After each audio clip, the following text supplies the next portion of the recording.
what people need to hear from leadership is, hey, here's a problem we're trying to crack.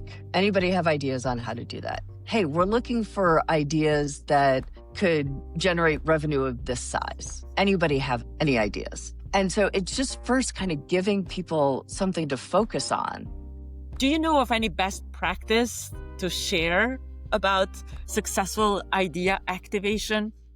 The good news is the people who are most full of ideas, as one of my friends calls them, the idea volcanoes, because they just want to spew ideas everywhere. They're so self-motivated to share that you actually have to do very little. Innovation requires leadership. Leadership to solve, leadership to inspire others to solve. And above all, courage and humility to say, I don't have the answer. Does anyone else have? My guest today has learned this in the trenches of innovation. She has spent nearly a decade working alongside Clayton Christensen, one of the most influential innovation thinkers in history, and she's worked at PG helping launch Swiffer. Now, she works alongside leaders inside successful organizations, helping them navigate the path to innovation, because as she will tell you, success is often the biggest obstacle to doing something new. My guest today is Robyn Bolton, the founder of Mile Zero, where she serves as chief navigator, helping organizations move through the earliest and most uncertain stages of innovation. She's also the author of Unlocking Innovation, and her work bridges the gap between big ideas and messy human reality of making them happen. I'm your host, Iliriana Kachaniku, an innovation strategist on a mission to help leaders with or without innovation in your title to activate innovators, innovation, and innovation culture. If this sounds like you, hit subscribe or follow wherever you're listening, and come and join this next episode of Activate Innovation Lounge podcast. Now, let's welcome Robyn Bolton. Robyn Bolton, I love our conversations with no matter what we're talking about, but those about innovation a bit more than the others. And I'm beyond grateful to have you today on this episode and together unpack a bit more about innovation. And then we'll tell the details afterwards. But what I love to start these conversations with is it's always about you. But my specific curiosity is, how should the listeners know you? Who is Robyn Bolton? Big question. And first off, I'm so grateful to be here and to have another opportunity to have a conversation with you, because I do love our conversations. So how should people know me? There's so many facets, but I'll start off with the innovation one, which is that I'm kind of a player coach for organizations who want to make innovation and growth and ideas part of how they do business. And, so I've spent essentially my whole career in the corporate innovation space, starting off at P&G, very luckily, working on the development and launch of Swiffer and Swiffer WetJet. And then, kind of fast forward through a lot of experiences, getting to work with Clayton Christensen at his firm for almost a decade, and now having my own firm. And the best parts of it, the parts that I love and where I focus now, is working alongside people in successful organizations, because successful organizations are the ones that have the hardest time doing something new, because if it ain't broke, don't fix it. So working alongside the people who are trying to do something new and helping them all along the journey, whether it's, being a coach, whether it's being a cheerleader, whether it's being a subject matter expert, just kind of really being alongside them and watching them unlock the incredible potential of their organization, their business, and honestly, themselves. Love that. What really struck me is when you mentioned unlock. As you know, I came to this space from the activation point of view, because I had to activate civic innovators in post-conflict Kosovo, specifically in social innovation space, a big chunk of my career. So I know why activation for myself, but why unlocking for you? What have you observed and witnessed throughout your career that has convinced you that leaders across successful and less successful organizations need your support to unlock the innovation? Why unlocking? Yeah, so it's so often leaders complain that they don't have enough ideas. in their organization, or they don't have big enough ideas, or they don't have the right ideas. And the thing is, organizations are full of people, and people are just naturally full of ideas. So every organization has more ideas than it could ever activate. And so if leaders aren't hearing ideas, there's something that's locking those ideas up. And people aren't sharing their ideas because they do have them. And so there's something going on, um, often kind of within the culture and within leadership, that's leading people to hold back. And so working to kind of unlock that, to get the ideas out and flowing so that they can be acted on is a critical first step. People sometimes believe that they need structures in place to unlock those ideas. People sometimes Mhm. believe that they need large budgets or maybe R&D departments or maybe robust innovation function. But organizations across industries and sectors need to innovate. They need to figure out ways to unlock that potential of their own internal innovators, to activate their own hidden innovators. How do they get started without any formal structures in place? How do we help them unlock something that is already there among their people? Yeah. So I had a really, really eye opening experience several years ago because I always talk about, there's a process for innovation. And in my mind, it's very clear kind of what that process is. And the client I was working with, when I said the word process, I think probably two-thirds of the people in the conference room like instantly broke out in hives because the culture of the organization was very anti process. They felt like process constrained and killed creativity. And so as we got into a conversation about what did I mean when I said process, what did they hear when I said process, I realized we were actually using the same word to talk about two very different things. And ultimately what we ended up using, and the word we used was playbook, because in my mind the process is just guardrails. Mhm. It creates a space for you to play and explore and learn, but so many people, especially in corporate roles, hear process and think of it as a checklist, and instead of guardrails they think of it as like a railroad track where like you just have to stay on it and follow it exactly. And so you don't need, nor should you have, that kind of strict rigid process, but you do need some guardrails, and that can actually really help unlock the innovation. So you don't need a huge structure and huge budgets and things like that. What people need to hear from leadership is, hey, here's a problem we're trying to crack. Anybody have ideas on how to do that? Hey, we're looking for ideas that could generate revenue of this size. Anybody have an idea? Any ideas? And so it's just first kind of giving people something to focus on, because otherwise you're going to get all the ideas. You'll get so many ideas. And then that's when, and they go into the black box and nobody hears anything again. And then this narrative, this belief gets built up if nobody actually cares about innovation. This is all performative. Whereas if you just say, like, hey, we want to hear ideas about this thing, this problem, something of this size, channeling that is a huge, huge unlock. How do we get leaders to start with such calls? Because there are a lot of leaders that prioritize focusing on core business and they focus on sales, sales, sales, marketing, marketing, marketing. Super valuable, super important. But innovation sometimes is about even reinventing elements of core business. How do we inspire leaders to have at least a single call for an ideation like that, an open Yeah. ideation internally? Yeah. No, and the core business is a great place to start because especially at the beginning, you need evidence that it can be done. You need evidence that we can think differently. And if someone does have a new idea that, will work and that we can experiment and we can prove it, that we'll invest in it. So you need proof points. And the core business is a great place to start because all leaders, all executives know things aren't perfect. So saying like, hey, we need to cut costs in this part of the business. And then honestly, having the courage and the humility to say, and I don't have the answer. I want to hear from you. What ideas do you have? And again, having the courage and humility, especially to go to the people who are on the front lines, say, what are you seeing? I want to hear from you because you're the closest to this challenge.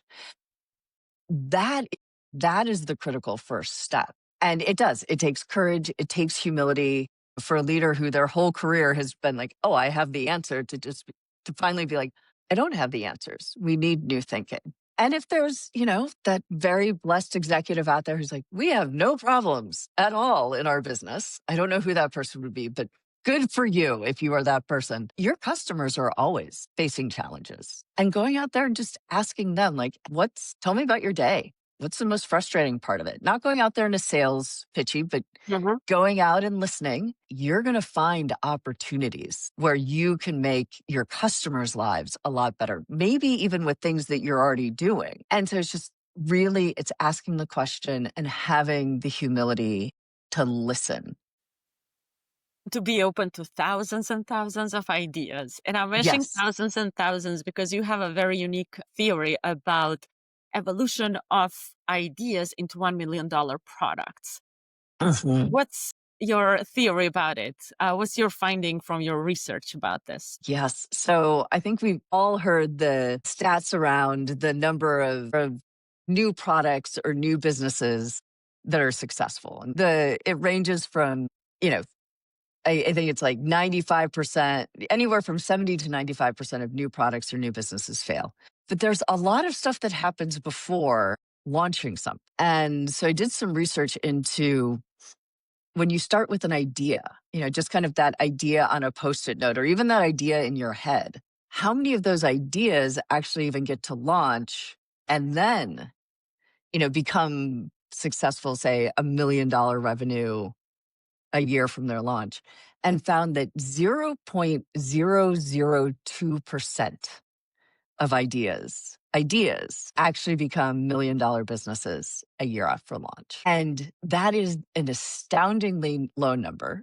And you can say, well, it's a post-it note. Like, of course, not everything you write on a post-it note is going to make it to market. But when you work backwards and say, okay, I need $1 million idea or $1 million product revenue, whatever, that means you need 40,000 ideas. And that is a huge number. And so it just speaks to the importance of having kind of this regular cadence of getting ideas, sorting ideas, that open end of the funnel so that you increase your odds of getting to that $1 million business at the other end. Thousands, 40,000 ideas can come from anyone, anywhere in the Anywhere. organization or its ecosystem. Yes. You mentioned customers. It could be very open innovation, the way that PG's Connect and Development does. What we need to master further is to continue to refine the best practices of how do we activate all those ideas. Like the concept of suggestion boxes has been documented since post World War II. I came across a super fascinating article of Times about it. The concept of open innovation has been first documented in the 18th century with the longitude challenge, but we can do those in any size of organization, and to collect those thousands and thousands of ideas. Any person can generate 4 or 5 ideas easily. But how do we create the incentive, or how do we motivate?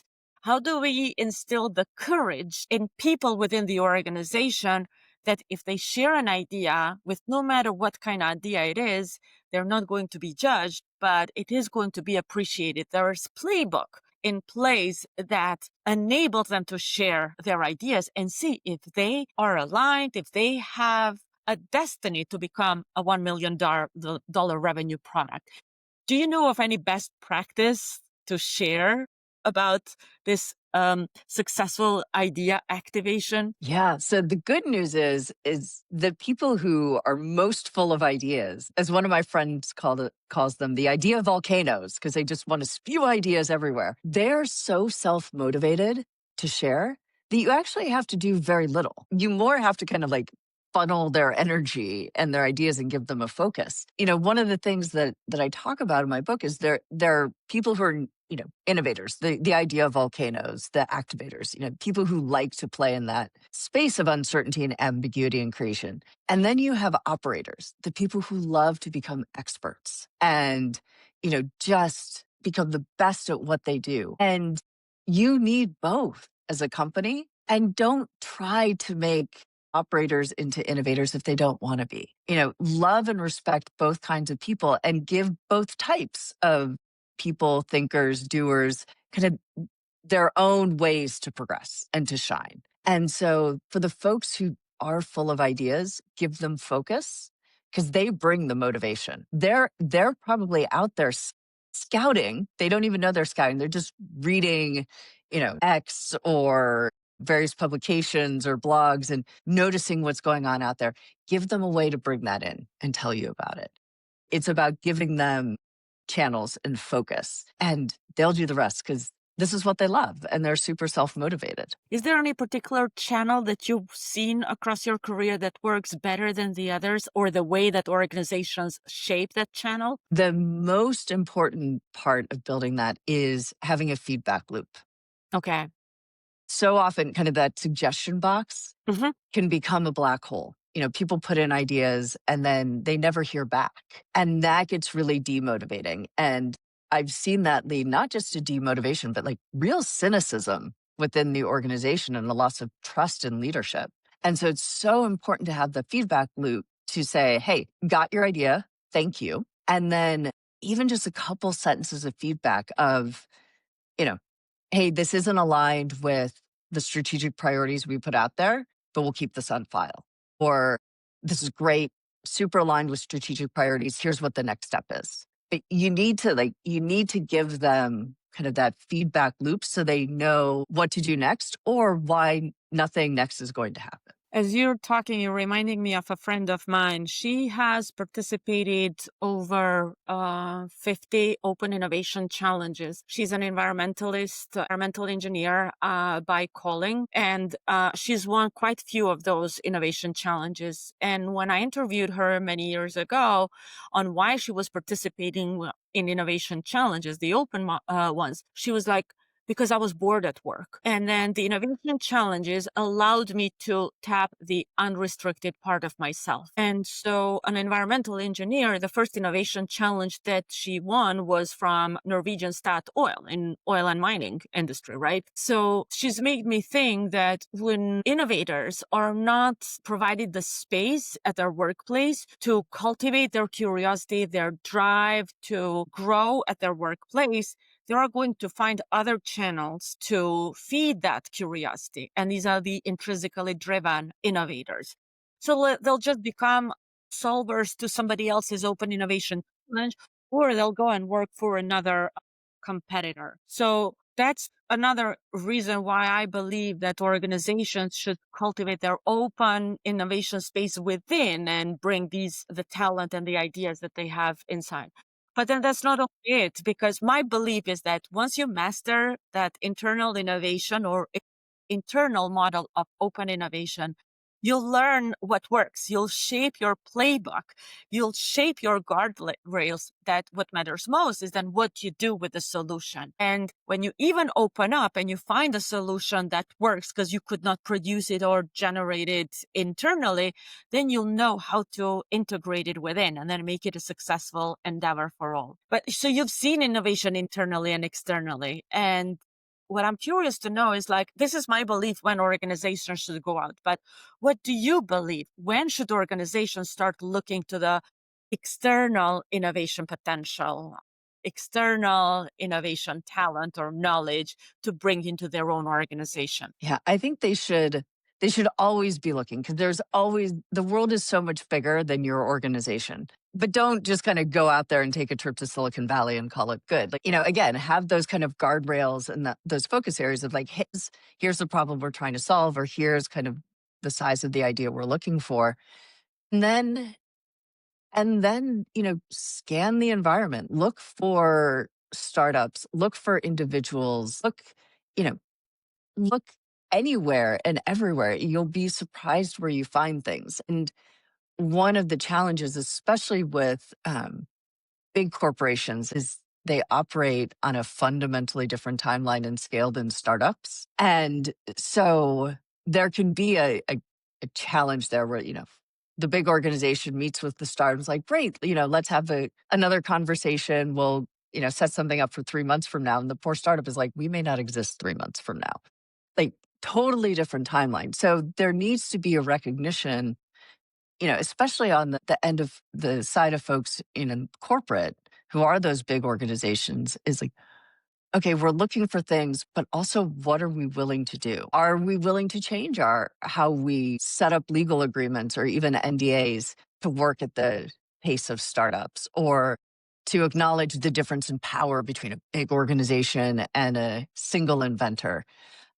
To really kind of think about what they're willing to do and not do in the pursuit of open innovation, because they have to change, or essentially what they'll be left doing is M&A, which also has its own kind of spotty record of success, but they'll never be able to bring in those startups and those patent holders and kind of those little like flickering flames of innovation and ideas that can then be nurtured. The way that open innovation has been launched or like practiced centuries ago differs so much nowadays, because nowadays you don't necessarily source just ideas Mhm. from the others, but you can source pretty well developed solutions that come in the form of startups. What needs to evolve apparently a bit further is how do you integrate those solutions internally. So although not from startups, I know that you do have a really good experience with successful external innovation. Would you like to unpack why that one worked and what was that successful innovation, open innovation sourcing? Yeah, so I was, again, fortunate to be at P&G, at a time when Connect and Develop, kind of their famous open innovation program, was really hitting its stride. And one of the big successes of Connect and Develop from the early days was something that was called the Crest Spin Brush. And it was basically a very low cost electric toothbrush. And there was, an inventor, I think he was in Cleveland, Ohio, had created this, what was eventually called Spin Brush, and was trying to sell it. But as a lone inventor, he was having a really hard time getting any distribution. And, Connect and Develop was set up within the R&D group, within P&G's R&D group, but to find inventions, patents, small businesses that could complement what the businesses P&G already had. And so with the Spin Brush, first they met with the inventor, then they invested in kind of a partnership to help, with distribution of the Spin Brush. And then when P&G saw that it was successful, then they ended up acquiring it and commercializing it under the Crest brand. But it was kind of this step-by-step process versus saying, okay, we're either going to acquire you or we're not, and that's the binary decision. It was, little investments and little partnerships and little, you could call them experiments, until ultimately figuring out, okay, this is the right path forward. Another example, probably lesser known, but still out of Connect and Develop, is one where P&G actually ended up being the licensee. So with creating Crest white strips, to stick to your teeth, P&G had created this really great sort of adhesive technology, and they knew there were other opportunities for it, but none that kind of obviously fit with P&G's business. And they actually ended up, I think it was licensing it to Glad. And that's why we have, the Glad, I'm blanking on the name. It's not cling wrap, but it's like the sticky, saran wrap kind of stuff that actually does stick. And so that was open innovation kind of to outside the organization. But it was because they were scouting and saying, what could help us if we bring it in some way? And what could we also offer, from internally to help somebody outside? And it's that scouting and that openness that is so critical. It is. What I love with P&G's Connect and Develop model in general is exactly that. It's not only bringing in the inventions from outside and solutions to the problems that PG has not solved themselves, but their time limit on the internal IPs that, what was that? It's few months, I forgot how many, but like if that IP has not been leveraged by one of the business units of the PNG, and Yes. the PG is going to outsource it to somebody else. And probably it's a similar situation with this GLAD collaboration that resulted in that. And that's something that I think stands out. And I haven't seen this in a lot of other industries. You mentioned at least in 2 or 3 occasions the necessity to solve the problem. And we know that it's the foundation of any innovation. But also in your book, you write this specifically. That's a problem that needs some love. To love a problem, you must learn about it. To learn about it, you must talk to people. Mhm. Why loving the problem is so essential for innovation. It's so essential for innovation because problems are so much more multifaceted than you think. You see the problem kind of from your angle, from your perspective as, someone who's trying to solve it. And there are lots of other people facing the same problem that are seeing it in different ways and they're solving it in different ways than you are. And so it's important to talk to other people to understand how they see it, how they're trying to solve it, why the solutions that exist aren't working so that you get that full understanding of the problem. It's kind of like dating, right? Like you have to spend time with the person to get to understand and know and fall in love with that person holistically and really know what you're getting into. So you fall in love with the problem, date the problem, spend time with it, talk to people about it. Because if you just find the problem and rush right to a solution, you fall in love with the solution. It's like falling in love, like I just love the idea of marriage. Ooh, that's great, but that's probably not going to work out so well. So you get locked into the solution and you drive forward with your idea and with the solution you think is right. And oftentimes that's where failure comes in, where there's a lack of product market fit because you were designing for a market of one instead of a market of all the people who have the problem. Totally agree. And what I've learned and what I also teach through my courses is that, as you highlighted, depending on where you look at, the problem may have different causes. And during my grad studies, I learned about conflict. Obviously, I grew up in a conflict zone, and we learned that conflict is an iceberg. And in iceberg, we only see the top of it, the tip of it, because the majority of the iceberg is underneath the surface of the ocean. So it's similar with problems. What we see and what we experience are very often the symptoms, but we need to find the cause to understand what's causing that problem in order to resolve it, to solve for it. What this brings me to is that individual perspective to innovation, individual qualities, individual values maybe to innovation. And you work with different kinds of innovation leaders across your career. And what have you witnessed to be the key competencies that an innovation leader should master in order to succeed in leading innovation? Yeah. There And this would be like a leader without innovation in title anyway, right?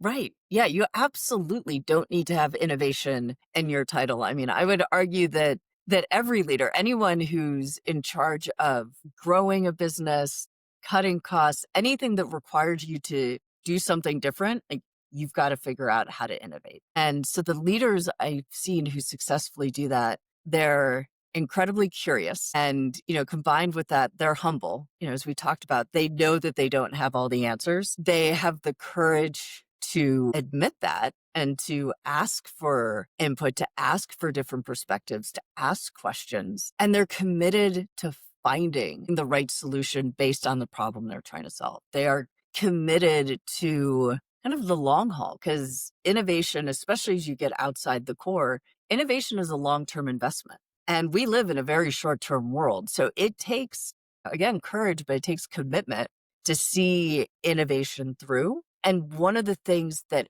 helps with that commitment is the leaders I see who have the strongest commitment, they want to leave a legacy. And it's about building a legacy um, of setting the team, the business, the company, whatever the scale is, setting it up for the future and creating the next generation of leaders, ensuring that the organization will be viable going forward. They want to have a legacy of someone who contributed to the future. And that desire for legacy is one of the common threads that I've seen that really helps make those difficult points a little bit easier for folks. I see across industries growing trends of creating innovation roles for the organization. Sometimes You see, they appoint people from the inside, which is perfect because they know the organization, they know the structures, they have the subject matter expertise. And sometimes they seek to bring these from the outside, which is also great because for innovation, you also need somebody with different perspective.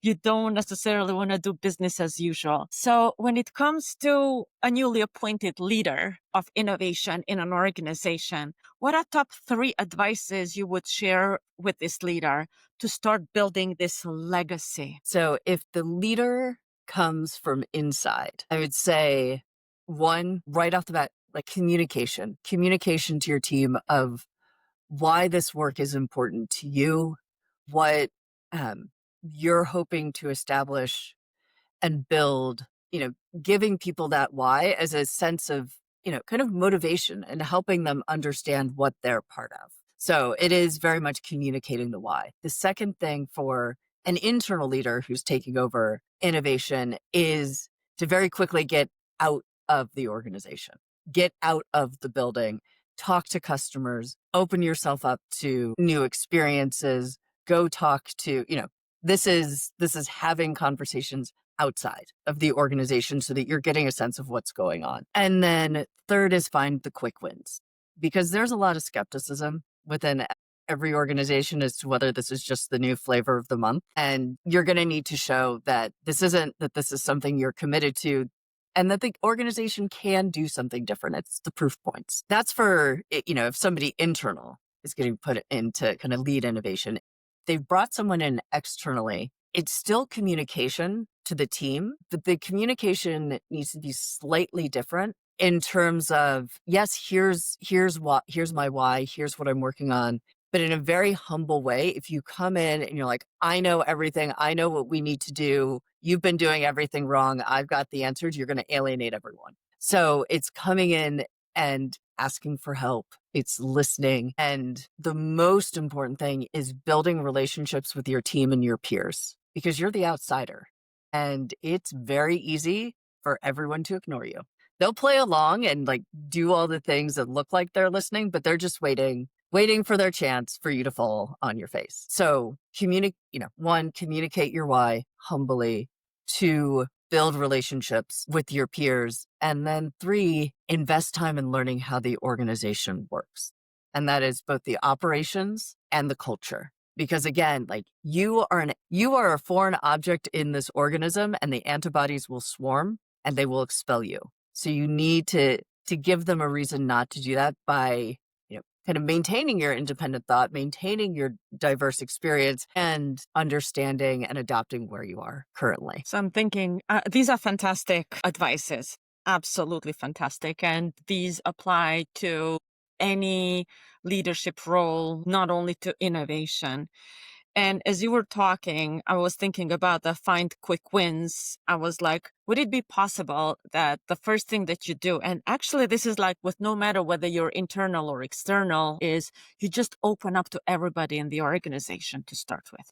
Because the fact that the role has been created, it does communicate that the leadership recognizes the need to innovate. So like instead of centralizing innovation to yourself and your team only, you just open up first internally to see like what have been the problems that people have been experiencing, what have been the improvement opportunities that they have been experiencing and they were not having a channel to talk about. Like you talked about the core business, what is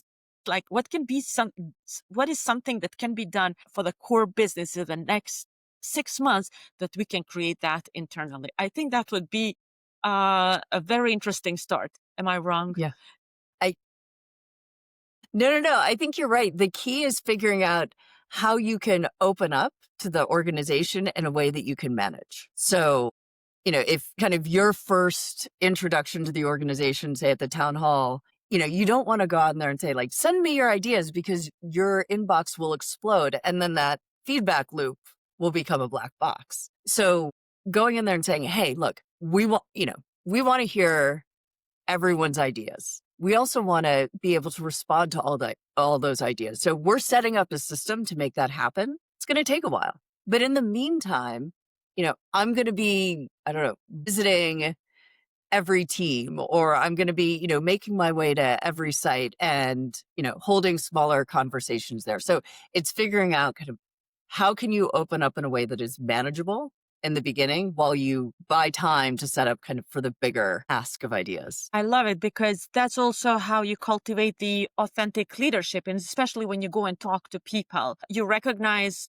through those conversations, you identify what is the urgent priority that if solved, it could be a quick win for everybody in the organization, not only for you as a leader. Because then this is also what I'm observing more and more. When you lead innovation, at the end of the day, it's not about you.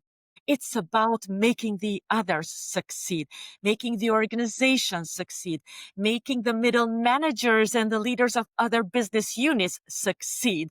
So when they succeed, you succeed. But what this also brings me is to the next question, and that is like, there will always be resistance. What are top 3 resistance says that you have witnessed happen, or like an innovation leader should learn to face, expect, and manage those productively? I love this. So one of my favorite, these are all my favorites. One is we tried that before. I was working with a client where that exact thing was said. We tried that before. And I don't know why I never said it before. I'm like, well, great. When did you try it?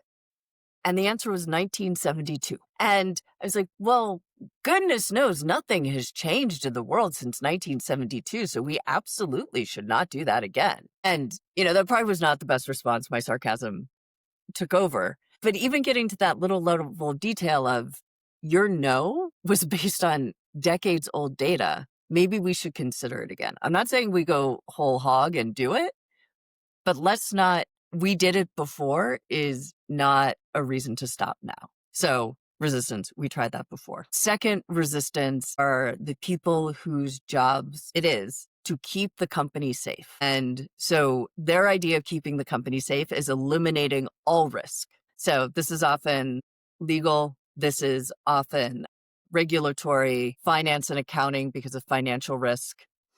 And so first having empathy, understanding that when they say no, that they're doing it not to be jerks, but because their job is to keep the company safe. And in their minds, that's eliminating risk and you are introducing risk. And so the way to combat that, I've learned, a former client of mine actually taught me this, is once they're done saying no, because you got to let them get the no out, is to say, great, totally hear you. What do you need in order to say yes? And it flips the conversation into now they're a partner and now they're a problem solver along with you. Oftentimes what you'll find out is the things they need to say yes are actually the things that you just told them, but you need to frame it in a different way. And so, they're trying to keep the company safe. Ask them what they need to see to feel like they are doing that job. Yeah. That because then this is also going to what we talked earlier about the problem. You see one side of the problem. I see one side of the problem. We use one language to frame that problem. You use another one. But when we start talking and exploring about this, we recognize that actually we're working on the same problem. Yes. This reminds me also of the chapter in the book. I don't remember whether that was hope or faith, but they just bring a lot of project leaders at the same place, same room, to just share the projects that they've been working on, only to realize that there were a lot that they were working on either the same or complementary projects. And you streamline that operation through collaboration. And at the end of the day, we all know that people support what they help create. So you have to find a way to co-create with those whom you are supposed to make succeed. And then one thing that I think the risk that I would add is that there's like one of the most, I would say, like least appreciated words in the innovation management line of business is innovation theater. And that means that as soon as an innovation initiative fails to deliver the expected results, majority of people will start thinking about it. It was innovation theater. Nothing happened. Nothing turned out about it. And I agree. Nobody loves innovation theater because results do speak louder than anything else. But one thing that I've been starting contemplating about is innovation theater a learning experience. Should we be harsh on innovation theater, or should we open up our minds and have a bit of empathy about the process and see what do we know today about innovation that we did not know yesterday and we would not learn if there weren't for this initiative that we are naming Innovation Theater. What is your take about the Innovation Theater? How do you respond when clients say like, oh, we did that, but it was an Innovation Theater? Yeah, it's actually something that like you my thoughts are starting to shift on it because I was very much in that camp of innovation theater is bad. It gives innovation a bad name. We need to stop it at all costs. And I'm starting to think, similar to you, there is some value to innovation theater if you're learning from it, if it is leading to different conversations. So, kind of the moment that kind of triggered this thinking in my mind was I was visiting a corporation here in Boston where I live, and they have this gorgeous, like 2-story innovation center, just incredibly cool. I can't even imagine how much money they've poured into it over the 10 years they've been going on. And as I was listening to the presentation, the innovations that came out of it were things like we updated a brochure or we updated the website. And in my mind, I'm like, oh my gosh, this is an innovation. This is just doing the business. Like, yes, you should be updating your website. And, one of their mantras, like, we're couches, not cubicles. And it just brought me back to like foosball tables and espresso machine. Like, it had innovation theater written all over it. And then I realized that by having this space and by having these events, they're triggering conversations in the core business that the core business would never naturally have. And they're creating experiences that people in the core business are taking part of, and they're going back with a better understanding of how to have productive brainstorming sessions, how to run small experiments. And so there is learning that's occurring. And so while everything on the surface looks like innovation theater and the results as an innovation snob, if you're like, oh, that's not innovation, it is having an impact on the culture and it is having an impact on how people think and what they think about and what they do. And so because of the learning, there is value to things that on the surface just seem like absolute theater. Because innovation cannot happen if there is no learning. Innovation cannot happen if there is no experimentation. Innovation, then this makes me think about, how do we measure the success of innovation? We don't do that by the metrics of finances, by the metrics of marketing or some other operations, right? So that's why for me, like innovation theater can be called only if whatever you've done, but you have not extract any learnings and you have not done anything with those learnings. You have not feed those learnings into improving something about the organization. If there is an incremental improvement, perfect, recognize it. And then you go and ask, what do I need to do to make this incremental improvement a bit bigger? Say if there was like a 10% improvement on engagement of employees with the ideation campaigns, or 10% of ideas came to market as products, what can we do next to turn this into 20% or 35, or depending on how you strategize that? So that's why I feel like with innovation, we have to celebrate innovation leaders. We have to be more empathetic than maybe we are. So then we recognize that the paths that they are treading are the most uncertain paths in an organization. On the other hand, the most fragile, because when the cost cutting happens, innovation teams along with corporate social responsibility teams are going to be the first ones very often. I'm not saying absolute certainty it's 100% of the cases, but from what I've observed across industries, those teams do unfortunately go among the first. And it's really the worst time to stop Yes. experimenting, to stop innovating. With this, what I would love to conclude this conversation, Robyn, is I think that innovation practice, innovation management, innovation supporting practice is still an evolving practice or function, especially in the light of the introduction of AI technologies. AI is definitely making some things smarter, some things shorter, some things sometimes maybe a bit more complex to figure out how a thing's working. And what I would love to learn from you, in light of all these new developments that we're going through, what is one question about innovation, unlocking innovation, that you are still wrestling to understand, and you would love to throw that question to the audience of this podcast? So we touched on it a little earlier. The question that I continually struggle with is how do we measure and incentivize innovation, especially in large organizations? And, it's measuring innovation and progress, especially in the early days when you can't put financial metrics around it and you are learning and learning is the value creation.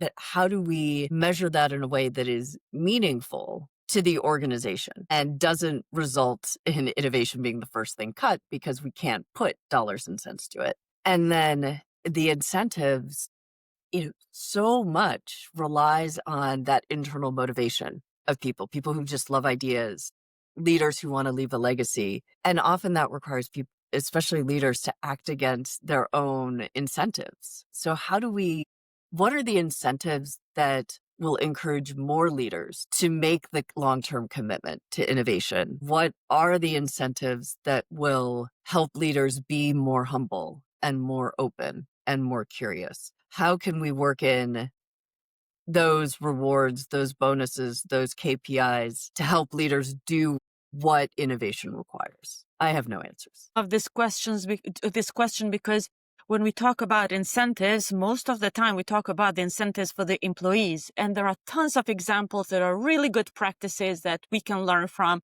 across industries. The incentives for the leaders are barely touched, we barely scratched the surface. So I love the question.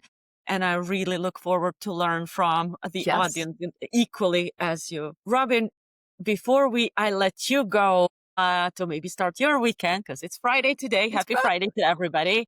Let's make sure that we let everybody know why you launched Mile Zero. What do you do with Mile Zero? And how can people find you? Right. So I launched Mile Zero to work alongside people. That's why I gave myself the title of Chief Navigator. So I help companies navigate those very early, very ambiguous, very uncertain uh, days when they're just starting out and where the uncertainty can be overwhelming, and get them to a point where they have the capabilities to keep going on their own and to take the journey again. You can find out more about my work at my firm's website, milezero.io, and definitely connect with me on LinkedIn. That's absolutely beautiful. I'll share those links on the description of this episode, along with the link to the book, Unlocking Innovation, which I highly recommend. It's very joyful, educational, and pleasant reading about innovation management. And I look forward to many, many more conversations like this. Robyn Bolton, thank you so much for being a guest to the podcast today. Thank you so much. This was lovely. Robyn's question is one of the most important and underexplored aspects of innovation right now. We all have thousands of ideas, but it takes a leader who wants to leave a legacy to build the playbooks that will activate those ideas and grow them into million-dollar products. Yet, when we talk about ideation, we talk a lot about incentivizing employees to share ideas. But what about the leaders who have to champion those ideas against short-term pressures, rigid KPIs, and their own career risk? What incentives would actually move leaders to make the long-term commitments that innovation demands? If innovation sits in your portfolio, this question is especially for you. And we want to hear from you. So feel free to share your answer in any format that works for you. A comment, a voice note, or maybe even a video message. The most compelling perspectives may be featured in one of the future episodes of Activate Innovation Lounge. And if today's conversation sparked your curiosity to learn more about innovation in your organization and how you might be able to activate it, then visit opensolvestudio.com. We empower leaders with or without innovation in their title to build programs that activate innovators, innovation, and create cultures where innovation becomes a norm and a practice and not a theater. I'm your host, Ilariana Kachaniku, and this is Activate Innovation Lounge, Until next time, stay curious and keep activating.